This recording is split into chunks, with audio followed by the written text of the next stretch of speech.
Olá, eu sou o professor Paulo César. Isso é uma aula de geografia para os alunos do oitavo ano da escola Antônio Timóteo.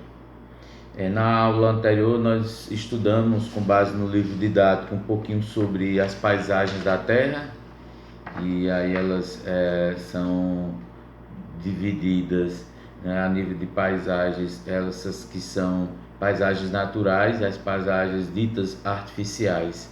Paisagens naturais, aquelas que são produzidas pela natureza, né, que vem se transformando com o passar dos anos, mas em função das alterações provocadas pela própria natureza ou por fenômenos naturais, chuva, tempestades, geadas, vulcões, terremotos. Então, fatores da própria natureza podem alterar essa paisagem ou criar uma nova paisagem. As paisagens artificiais são aquelas que são produzidas pelo homem. E aí temos as cidades, dentro das cidades os parques, fora nós temos as rodovias, temos as hidrelétricas. Então, uma série de iniciativas produzidas pelo homem que criam uma paisagem, são denominadas paisagens artificiais. Agora nós vamos para o capítulo 2 do livro, que tem isso lá na página 20, e ele fala sobre a ação humana e as paisagens. E é curioso, vocês vão observar como essa mudança que o homem faz ao longo da história para se adaptar ou para criar as condições de vida em determinada região.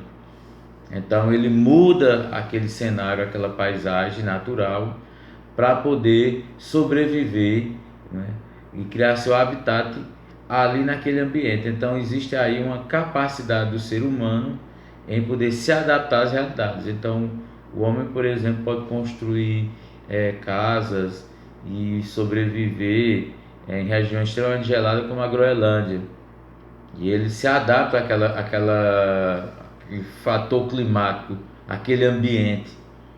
Ou então numa região praticamente deserta, e aí ele vai e constrói suas casas, no entorno ele cria animais que possam se adaptar àquele clima, desenvolve algum tipo de cultura que possam também se adaptar àquele clima e extraem o que é possível de bens naturais daquela região. Então o homem tem o ser humano tem essa capacidade, conforme vocês vão ver nas páginas, a partir da página 20.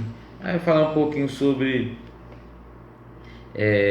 as culturas, né, e as populações que ao longo dos anos, através de suas culturas, foram capazes de conviver num ambiente natural sem alterá-lo, a exemplo dos índios, né, e outras tantas que vivem há séculos em determinados lugares sem ter esse processo de alteração que nós,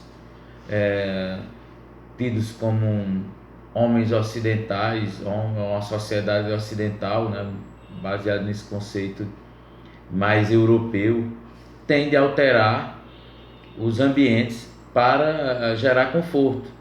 Por isso temos cidades, e nas cidades arranha-céus, né, os grandes edifícios, os grandes prédios, para justamente poder nos acomodarmos e ter essa vida dita mais prática, o que em outras culturas, em outras sociedades, não é tradição. Eles não têm essa evolução tecnológica, mas eles conseguem viver em harmonia com a própria natureza e extrair algo só essencial para sobreviver, como através da caça, da pesca ou a retirada de algumas plantas para a sua alimentação, mas necessariamente apenas para o consumo.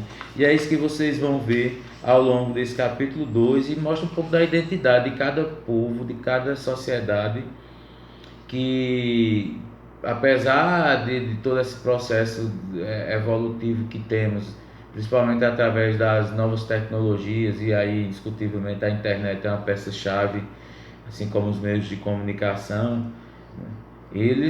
Esses povos, eles conseguem se manter íntegros aos seus conceitos, e mesmo que algumas alternativas novas e novas perspectivas culturais sejam implementadas, eles ainda conseguem manter as suas origens, e isso tem muito a ver com o ambiente que eles vivem, com o meio ambiente que eles vivem, que eles preservam, porque isso é a base de sustentação, a base de sobrevivência de cada uma dessas culturas seculares. E por fim vocês vão responder as questões das páginas 30 e 31.